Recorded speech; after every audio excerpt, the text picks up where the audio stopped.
Some killers attack complete strangers. Some target the vulnerable, the young, or the elderly. And some prey on people that they know. There are killers who are inspired by money or by revenge, by sexual deviancy, by hatred. There are opportunists and there are meticulous planners. But what unites these men and women is one simple trait, and it's the most terrifying thing of all. They live amongst us. In our towns, on our streets, in our houses. They're just like the rest of us, but capable of evil. And they could be anywhere. Welcome to Murdertown.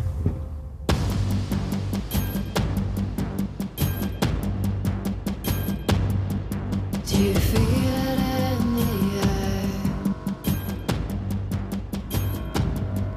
Oh.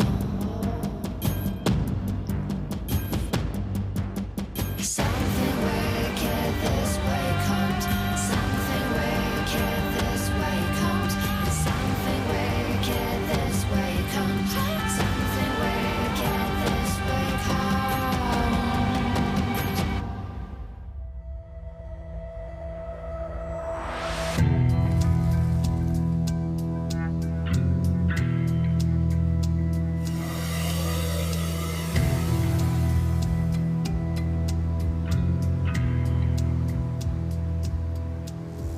Every city in Britain can play host to murder. And tonight we examine the horrific crimes that have haunted Brighton. And we find out how killers sometimes can't help but talk about their crimes. You could never really trust the devil. The devil plays games. Sussex Police, what's your emergency? Hi, I need to be sectioned under the Mental Health Act. You do wonder what it takes for someone to reach a point where the pressure builds up and something terrible happens. Got a shotgun in my hand. There I am. I'm the devil. He has decided she must die.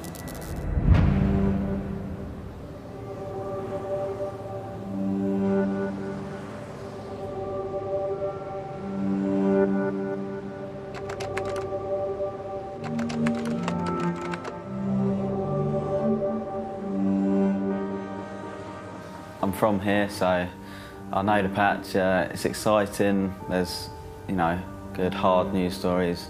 There's a lot of crime, but as a journalist, you know, it's important to cover these stories, and yeah, it's a good patch.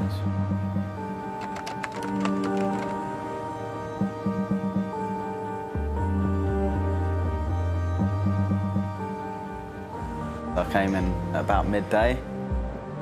There had been a murder in Hollandbury.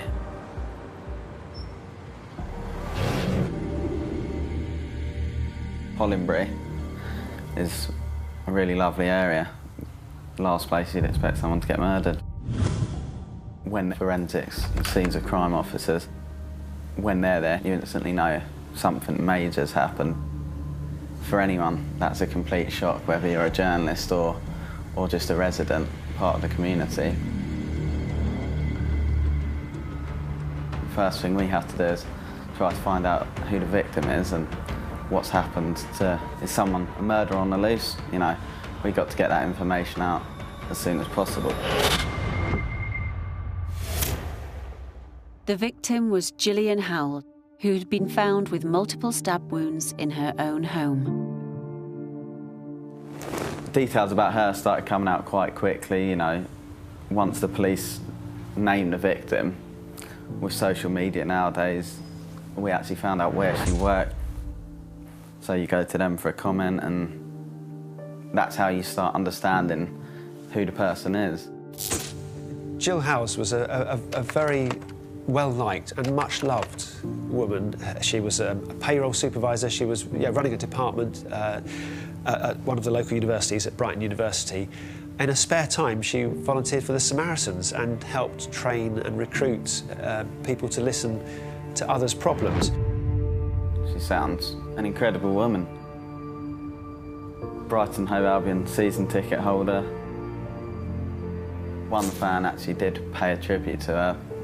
I think he left flowers on her seat or something, someone that she sat close to. So all these people it's affecting, and someone's lost a sister, a daughter, a colleague, you know, a friend. Murder, especially one such as this, is just so heinous. Even after killing Jill, the murderer crouched over the body and wrote the word bully on his victim's forehead.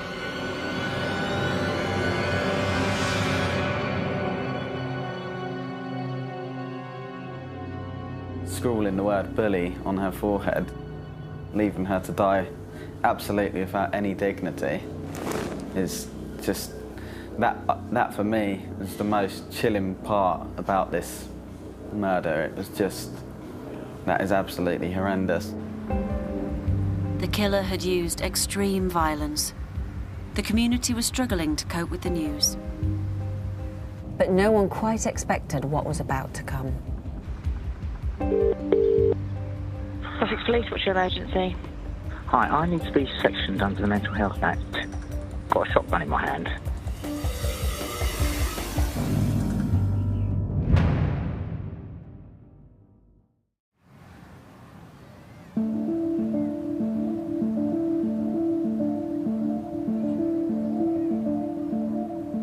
Brighton is beautiful. It's got Regency facades along the seafront, which stretch for a good couple of miles.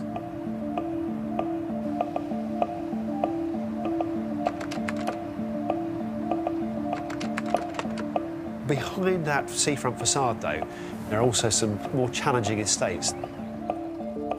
Every place has certain areas that are maybe deprived areas of the city that see higher levels of crime. On the whole, everyone gets on really well, and it's a diverse community here.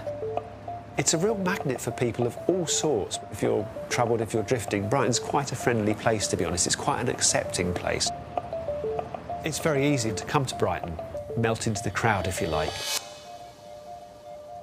You could almost vanish off the face of the earth and live quite quietly. In 2017, police in Brighton had sealed off a property after the grim discovery of a body.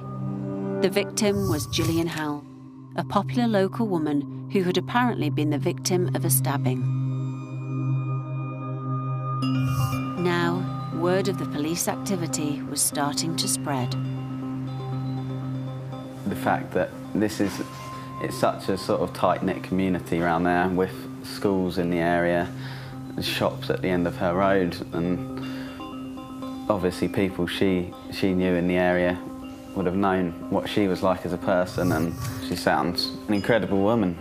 She's a Samaritan, a Brighton Hove Albion season ticket holder, and just, you know, what an incredible person you've got to be to give up your time to help support people with mental health issues. And instantly, knowing that, you sort of think, what could she have done to prompt this? And is it something to do with someone who has mental health issues, or someone she may have helped? Which it unravelled, that was sort of the case, yeah.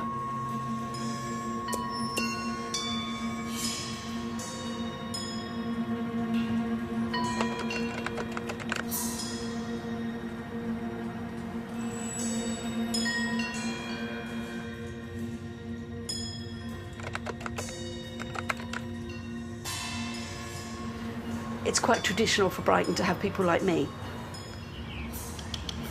It's not just a business.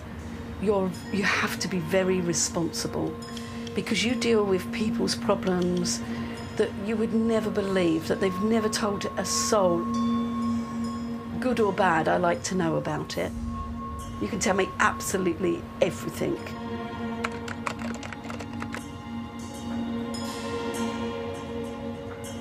I recognised him. I'd seen him maybe 6-8 months before.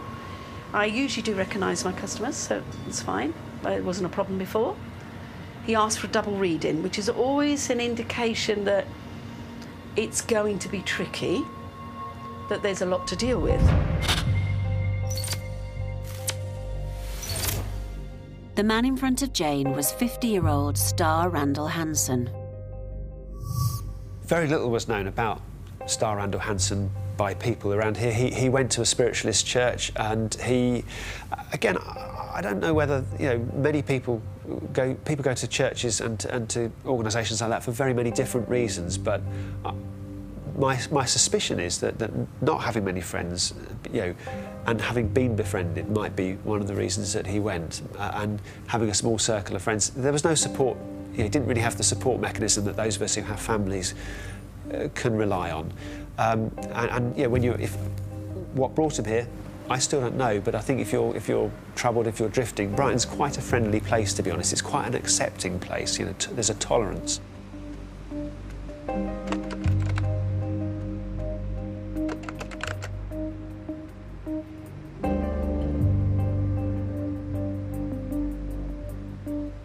Yeah, he started the same day as I did. I think he was permanent. I think he was full-time. I was part-time because I was a student.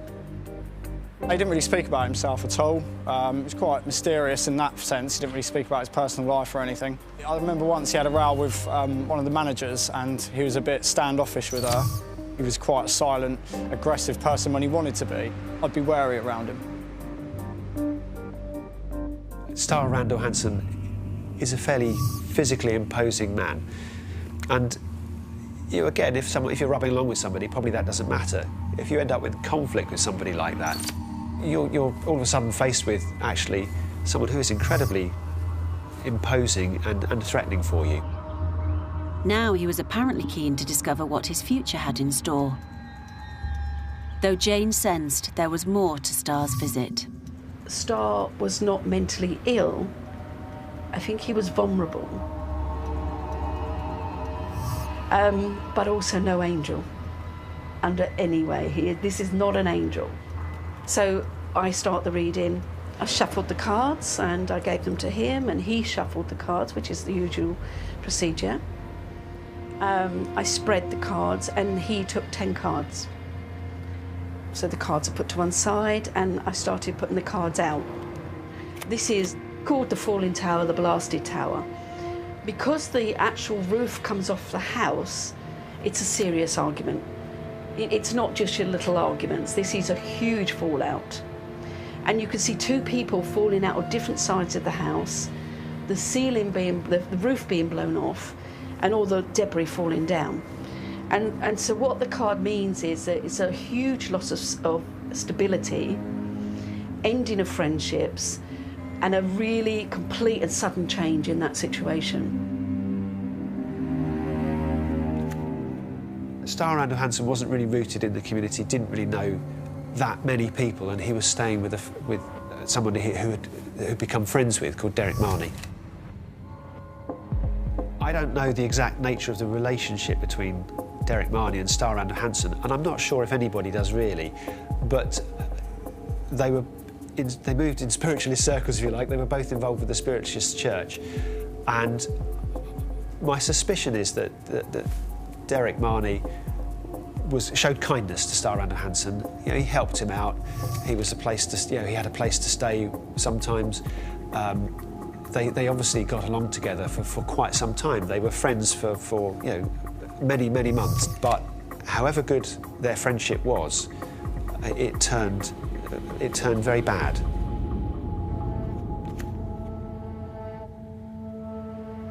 The devil card is the temptation in life to take that bit more.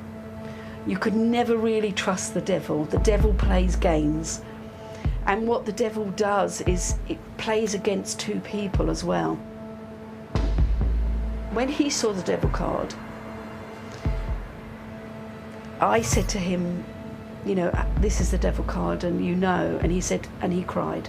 And he said, it's really bad. It's really, really bad. I said, I can see that it's really bad, but what we need to do is that we need to talk about this. You know, there's nothing going to shock me here, but come on now, let's get it out. Let's just put it on the table. The card suggested that Brighton was home to a devil, and Jane Braden had just come face to face with him, but she wouldn't believe what he was about to say next.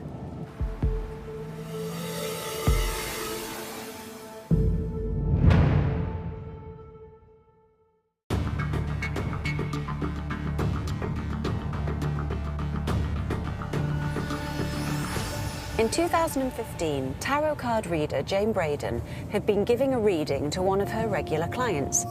The man in front of Jane was 50-year-old Star Randall Hansen.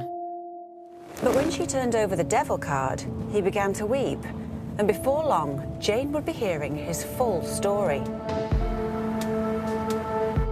Because of the spiritual side, I think seeing the devil card, that was the card that was a pinnacle that he knew, I can't hide this. That's me. There I am. I'm the devil. As a reporter, you see a lot of people who've got a criminal record as long as your arm. Star Randall Hansen wasn't one of those people. He was staying with somebody he'd become friends with called Derek Marney.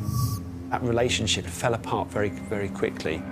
And you do wonder what it takes for someone to just reach a point where the pressure builds up and something snaps inside them and something terrible happens. He said, I killed him. Actually saying it was like a gush of relief, but also of tremendous fear. That was the moment that he knew there was no going back. I suspect he wanted to get it off his chest in what he probably thought was a safe environment. But she was a pretty calm and collected woman who managed to keep him talking, buy some time, and very bravely, I think, told him, I'm going to have to tell the police. I said, look, I'm not scared of you. You don't need to run. I'm absolutely fine with this. We just need to talk about it. And I said, you know, there are some things that I can keep to myself, but this isn't one of them. And I know that the only way you can live a life now is by me going to the police as well, and let's get it out. So I rang the police. I said that I was a tarot reader. I have a man in that's committed murder. The body has not been found, and I'd like you to send someone down. I knew instantly they didn't believe me.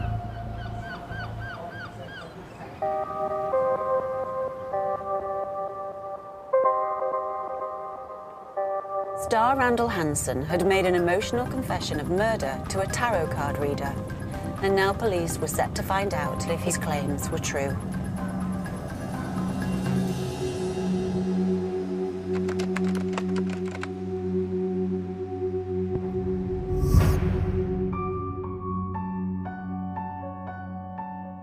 Star Randall Hansen got into an argument with Derek Marney in the kitchen of Derek Marney's flat in the centre of Brighton, and plunged a knife into his side. Whether or not you mean to kill somebody, once you've done it, you have to work out what you do next. And in Star Randall Hansen's case, he hasn't tried to dispose of the body, but he hasn't called the police. Somehow, for the next 10 days, Derek Marney's body went undiscovered. Star Randall Hansen went about his life as normal. He seems to have spent the next 10 days just living in the flat. The pressure must have been bottling up inside him and building and building, because eventually he took himself off and he poured out his story. I knew that what I was seeing was true. I've never would be steered something like that if it wasn't true and meaningful.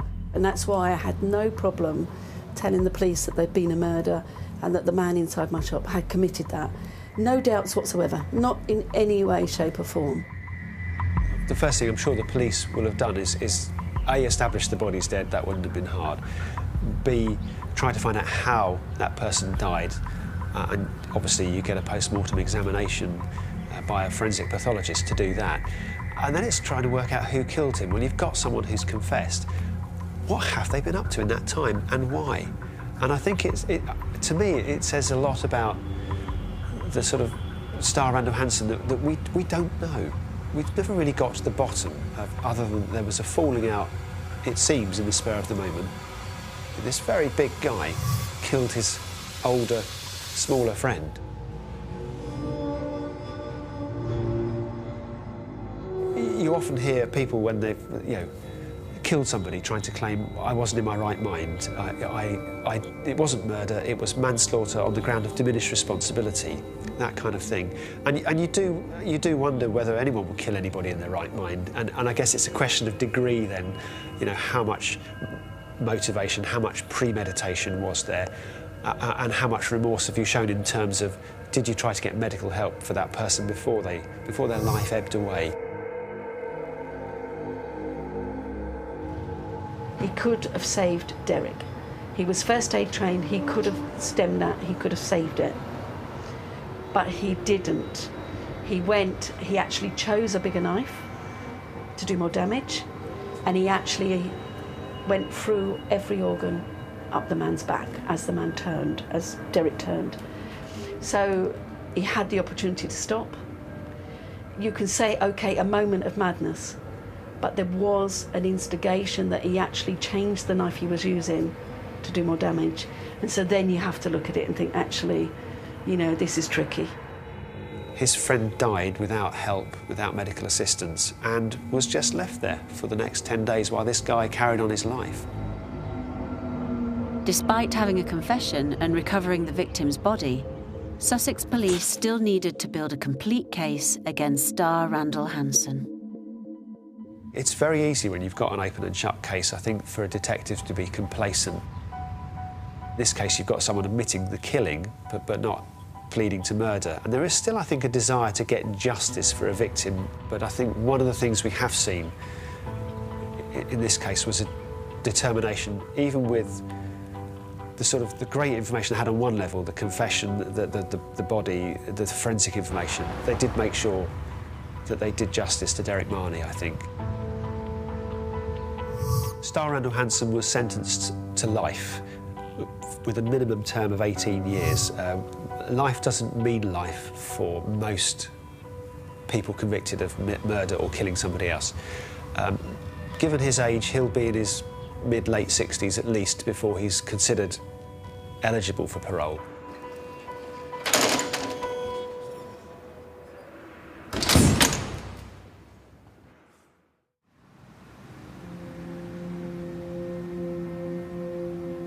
I think it's astonishing how many times murder cases and cases of serious violence involve somebody who doesn't have a long record of offending, somebody who isn't known for being violent.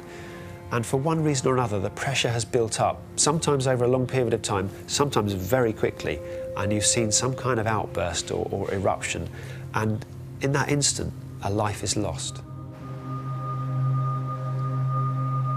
In 2009, Neil McMillan strangled a woman he'd met for sex before setting her flat ablaze. He was jailed for 22 years.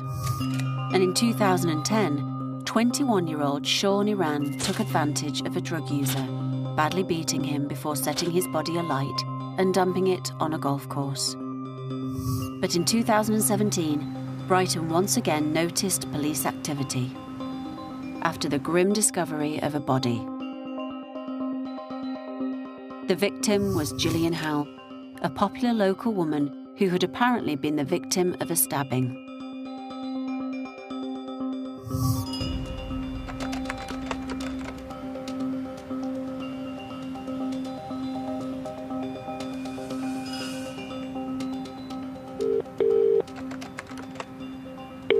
Sussex Police, what's your emergency? Hi, I need to be sectioned under the Mental Health Act. I'm at John Street Police Station, but I can't seem to get in there to speak to somebody. Okay. So if possible first... Have you called sorry, sir. Have you called an ambulance? No, I don't need an ambulance.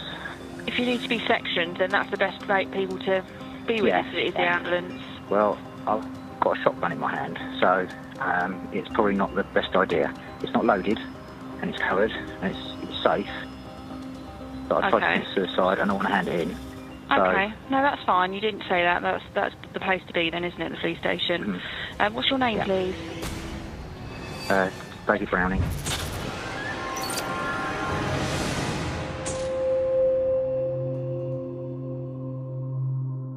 David Browning had worked at Brighton University for years. He was steady. He was married. He had kids. You know, he went to work every day, came home every day. He seemed to live just a normal life. In fact, maybe, you know, just so normal, the epitome of 9 to 5 family man. He's just a completely regular guy.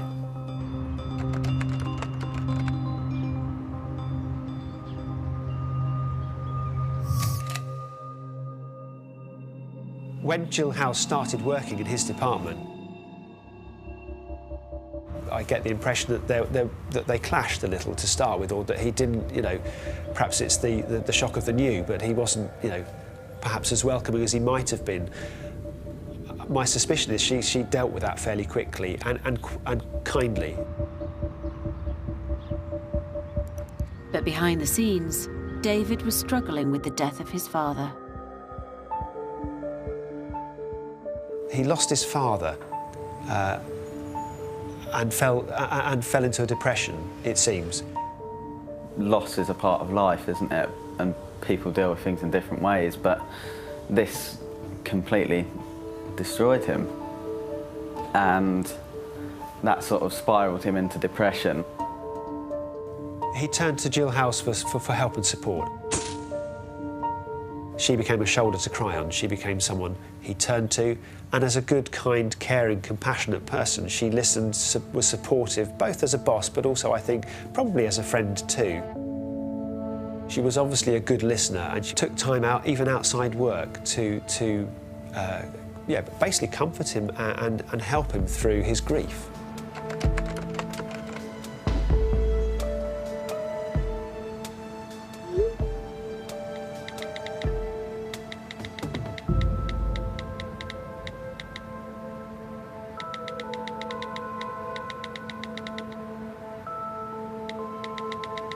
They started becoming sort of friends outside of work as well, going for drinks at pubs. He would have dinner at her house, and it did sort of turn into just complete infatuation on his side.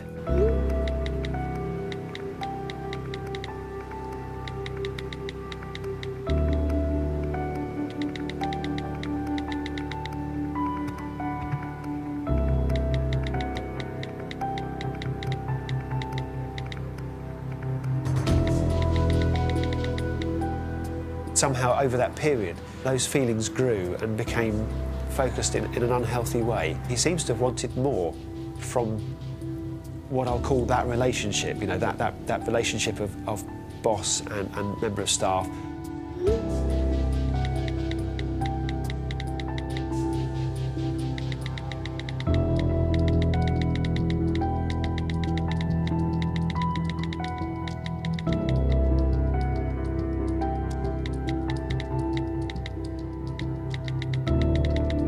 He went away on holiday and bought her a gift. He didn't tell his wife. It's just extraordinary how quickly things changed in his life. 2 children, a wife. You've led this life for 24 years. Why do you want things to be different by pursuing this relationship with your boss? But she was so nice as well that she didn't approach it in a way that, oh, I don't want this, leave me alone. You know, she was let him down gently, if that would be the right phrase, because she still wanted to help him. This was a man who, for what he said, was really depressed, understandably at the loss of his father. And she wanted to help, but wanted to detach that romantic side of things, which he clearly couldn't let go. I think she handled things, you know, reasonably well, but she was unfortunately dealing with somebody who wasn't reasonable, it turned out. And while I think you'd be hard-pressed to say there were mixed signals, I do think she was clear that this wasn't going anywhere other than as a friendship and a professional relationship, those two things. But that didn't stop David Browning from hoping for something else. And it's almost as though, it's not that he didn't get the message, I don't think he wanted to hear the message. I think when it came home to him that actually he didn't stand a chance with Jill Howes in the way that he wanted, pride was hurt. The one-way relationship grew quickly, and on the night of October 25th, David and Jill had made plans. But while Jill's involved food, David had something far more sinister in mind. David Browning went around to Jill's house for a curry. They'd arranged this. In the meantime, he'd hired a van, put a shotgun in there, having only got the shotgun licence and bought the weapon itself fairly recently. He'd also bought a great big hunting knife, had that with him, and took that into Jill's home, where she'd invited him for a curry and a bottle of wine. And again, I think ostensibly to support him, to provide emotional support. I suspect ostensibly still treating him as somebody who was grieving for the loss of his father, but certainly as a supportive colleague as well, and boss. And he has realised by this time this isn't going anywhere, and he has decided she must die.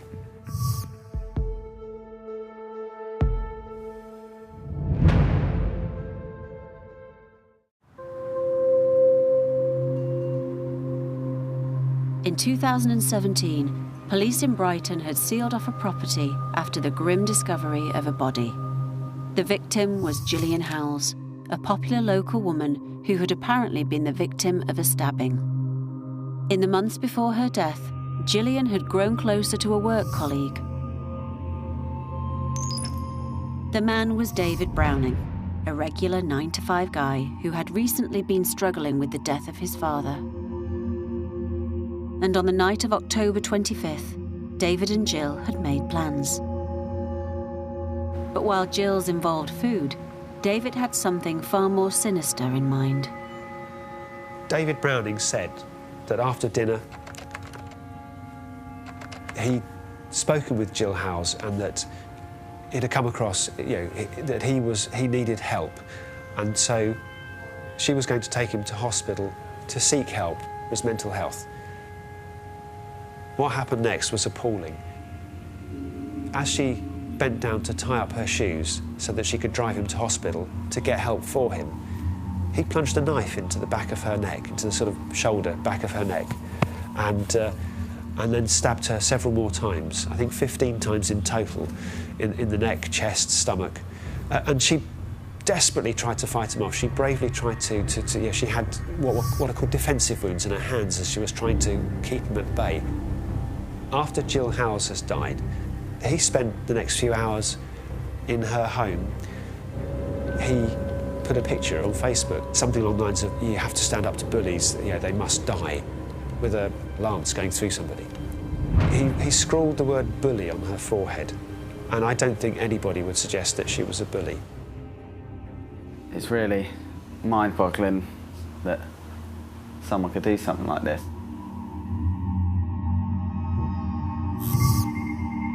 But David Browning wasn't finished. David Browning called the Samaritans.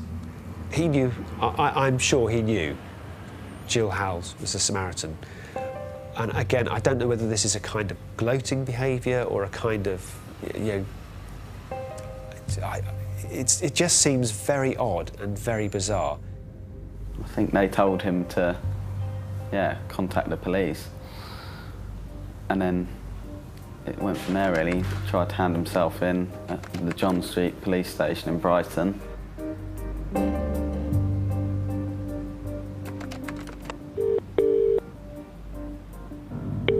Sussex Police, what's your emergency? Hi, I need to be sectioned under the Mental Health Act. I'm at John Street Police Station, but I can't seem to get in there to speak to somebody. Okay. So, if possible, first... Have you called sorry, sir. Have you called an ambulance? No, I don't need an ambulance. If you need to be sectioned, then that's the best people to be with is the ambulance. Well, I've got a shotgun in my hand, so it's probably not the best idea. It's not loaded, and it's covered, and it's safe. But I tried to commit suicide, and I want to hand it in. Okay. No, that's fine. You didn't say that. That's the place to be then, isn't it, the police station? What's your name, please? David Browning. Okay, and you're outside the police station now? Yeah. In the car park where all the vans are. Okay. There's more to it than that, but I'll just explain that when I speak to an officer. The call was being made from an emergency phone fixed to the city police station. Now the police upstairs had to act quickly and find out what David Browning was trying to tell them. Tell me what's happened. In a nutshell, I've killed my boss. Killed your boss? Where have you killed him? Come on, could you write it down for me? Yeah. Front door's left open. Okay. As you go in, yeah, there's some shotgun shells on the table. Okay. 2 boxes. Okay. 2 full boxes. Right. Not used. Okay. Here's somebody who has just done the most atrocious thing.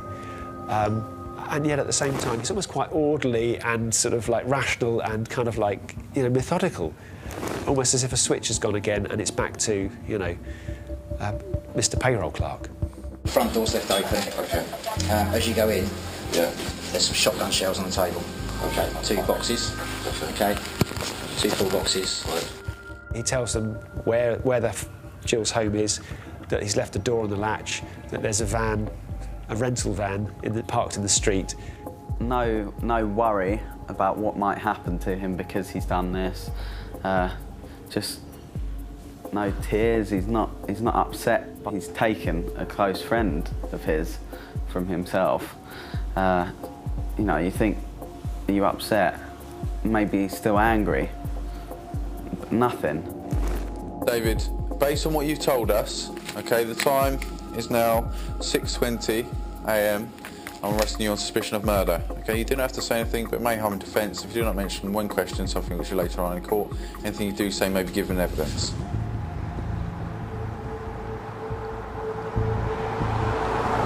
David Browning was now under arrest on suspicion of murder, and police soon discovered that his claims were true. Detectives searching the home of his boss, Jill Howell, made the grim discovery of her body in the kitchen.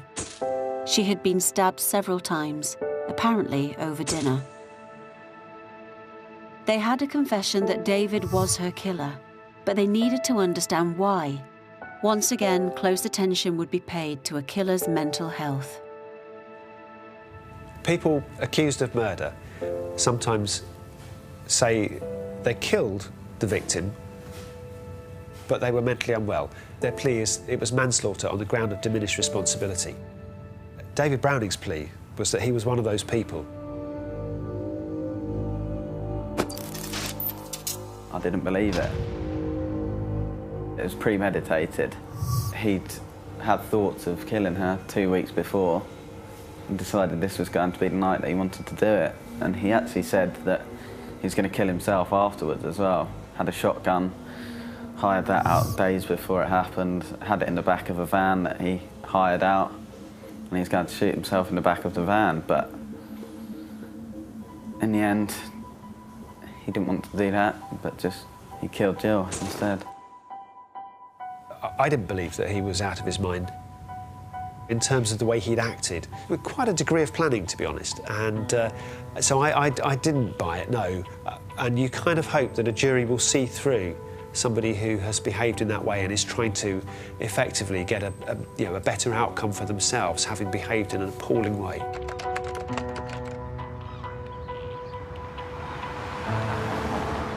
When he's given evidence, no emotion, the same look on his face, absolutely no remorse.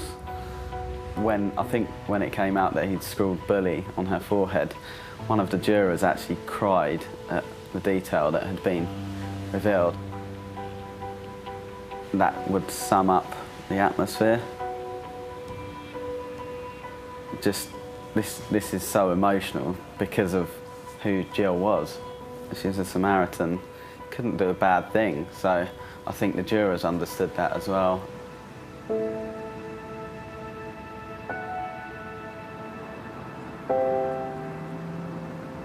After a lengthy trial, David Browning was found guilty and given a life sentence with a minimum of 28 years behind bars.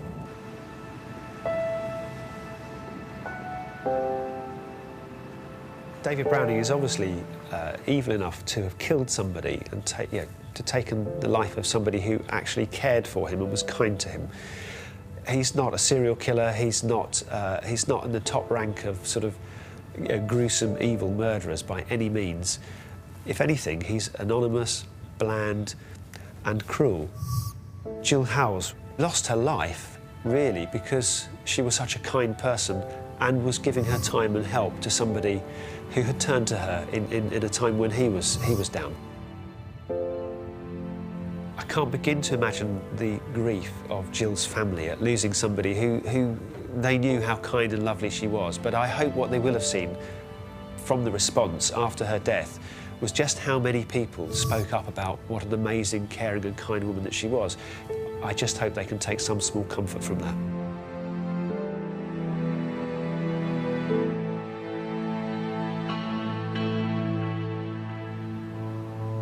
Every murder case is shocking and tragic, but there are some murders which offer little in the way of explanation. In Brighton, 2 killers struck just 2 years apart, and in both cases their motives were far from clear. Both knew their victim, and both made emotional confessions, but both failed to explain why they'd felt the need to kill. And now both are serving life behind bars.